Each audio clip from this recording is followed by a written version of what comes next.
I was born in 1940 and a part of a big family. And although my dad worked full-time in the wartime, he was on munitions. After the war, a lot of them were made redundant, and he was.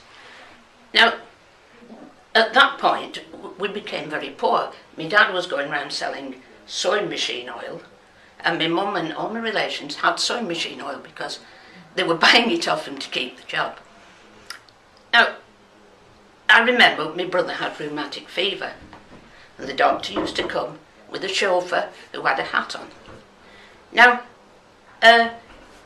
every day was coming seeing our Ian, who was in bed, but on a Friday, the doctor's woman used to come for her money, and often we couldn't afford it. My mum had no money, and we used to have to hide under the window till she'd gone away so she'd think we weren't in. I mean, we were poor. We were going out on the markets when the markets were shutting at 6 o'clock, it used to be then, and buying what was left. And the doctor's bill was a real problem. I had yellow jaundice. The doctor came. My sisters got it, so my mum had to go out and buy, I remember it was turkey rhubarb, which they wouldn't take because she couldn't afford the doctor for them. So there were many times we were ill. We could have been done with going to the doctor. We used to have Fenning's little healers, and we weren't treated because we couldn't afford it. Now suddenly, in 1948, the National Health Service came. So at last, the debt was, gradually paid off, and life changed for me. And when we needed the doctor, we went. My mum, who'd had 5 kids and lost all her teeth, she got false teeth and she got glasses, which she hadn't had before. And we actually moved to a councillor's house on the edge of town and had a big garden, and suddenly life blossomed.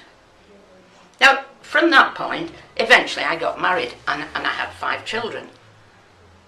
3 of them had to go in intensive care unit, in the Prem-Baby unit, I should say, at Oldham Boundary Park.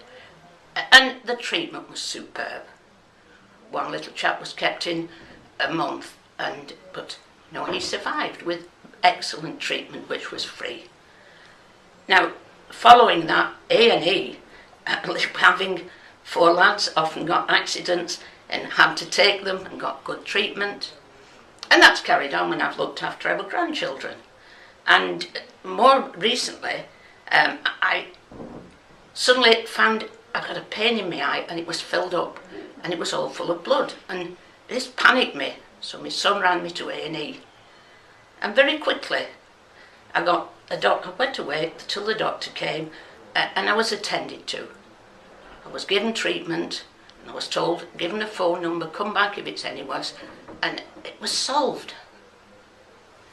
And then this last couple of years, my husband's had 2 major operations for cancer, and he's been in intensive care 6 weeks, he's been in high dependency unit. All this treatment was free on the NHS. Now, I think without the NHS he wouldn't have been here. Thankfully, he's now fit and running about, and hopefully that's it. But this was wonderful for us, and we couldn't have afforded it. 1 operation, but 2, impossible.